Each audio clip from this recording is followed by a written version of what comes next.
Hello everyone, welcome to another one of our Avatar Bible studies. Today we are in episode 10 of book 1, the episode Jet.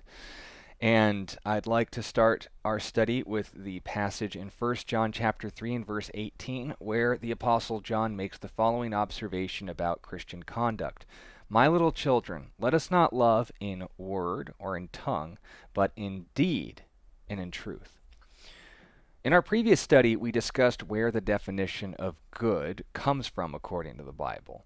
And continuing to build on this point as the moral framework for Avatar as a whole, we're going to clarify and contrast goodness with Jet, Sokka, and Katara. So goodness according to Jet, what did that look like? Well, goodness according to Jet was demonstrated through words. It is a good thing to inspire, through words, the freedom fighters. It is a good thing to inspire opposition to the tyranny of the Fire Nation. It is a good thing to gather water for putting out forest fires. It is a good thing to expose assassins with poisoned knives.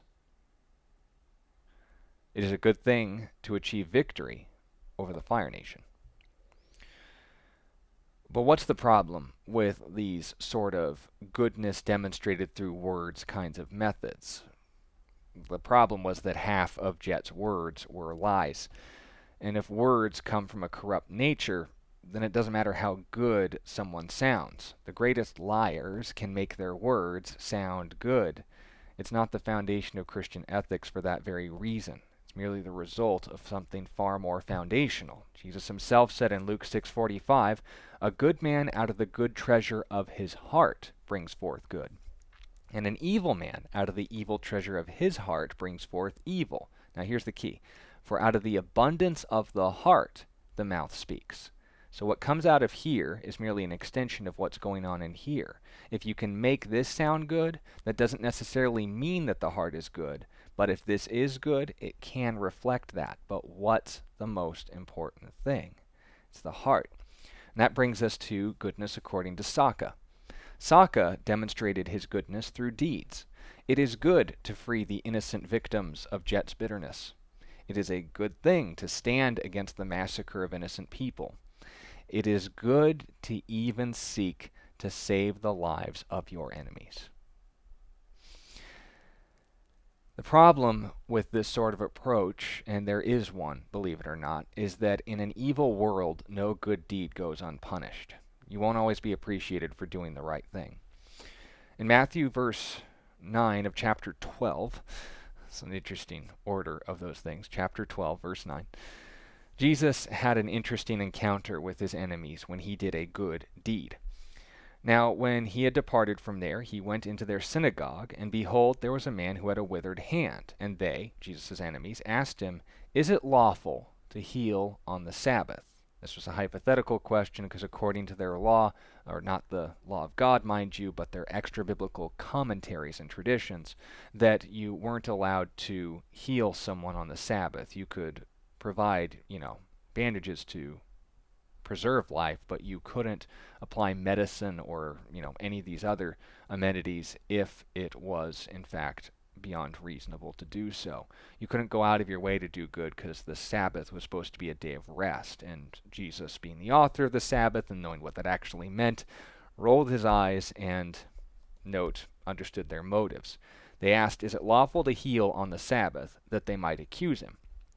Then he said to them, "What man is there among you who has one sheep, and if it falls into a pit on the Sabbath, will not lay hold of it and lift it out? Of how much more value is a man than a sheep? Therefore, it is lawful to do good on the Sabbath." So Jesus essentially uses a form of logic called reductio ad absurdum. He uses an absurd scenario to bring them back to reality. If I'm in a ridiculous scenario like, a sheep fell in a pit, well, hang in there. When sundown Saturday passes, then we can help you out. No, you help the poor thing out. It's not going to do much in there anyway. Animal's probably going to come along and eat it too. So that's the point. It's lawful to do good on the Sabbath. That was his observation. Then he said to the man, notice the good deed here, "Stretch out your hand." The hand's withered, Jesus. It's not capable of doing that. But He stretched it out, and it was restored as whole as the other. So this man just received a miraculous healing. And how do the Pharisees respond? They went out and plotted against him how they may destroy him. This was the final straw that convinced Jesus' scholarly detractors that they had to kill Jesus for healing a man on a Saturday. That brings us to goodness according to Katara. Looks. Jet looks so brave. He looks so noble. He looks so handsome. The problem is that's the preferred strategy of Satan. 2 Corinthians chapter 11 and verse 14, Paul, speaking of false prophets, says, "And no wonder, for Satan transforms himself into an angel of light. Therefore it is no great thing if his ministers, his servants, also transform themselves into ministers of righteousness," meaning they look like they're serving good people or good things. But then he notes whose end will be according to their works. Notice, not the middle. Sometimes bad guys are going to get away with it. They're going to look good, but God wasn't impressed. Their end will be according to their works. So given all the ways people concluded who was the good guy, whose instincts, to quote Aang, were always right. Probably the one who tested them by words. No. Appearances? No. How about deeds? Let's go to the passage we started with to give this a little more context. In 1 John chapter 3, we read verse 18, but I want to start in verse 16 so you understand the full statement. "By this we know love, that he laid down his life for us, and we also ought to lay down our lives for the brethren. But whoever has this world's goods sees his brother in need and shuts up his heart from him. How does the love of God abide in him? My little children," is what we started with, "let us not love in word or in tongue, but in deed and in truth."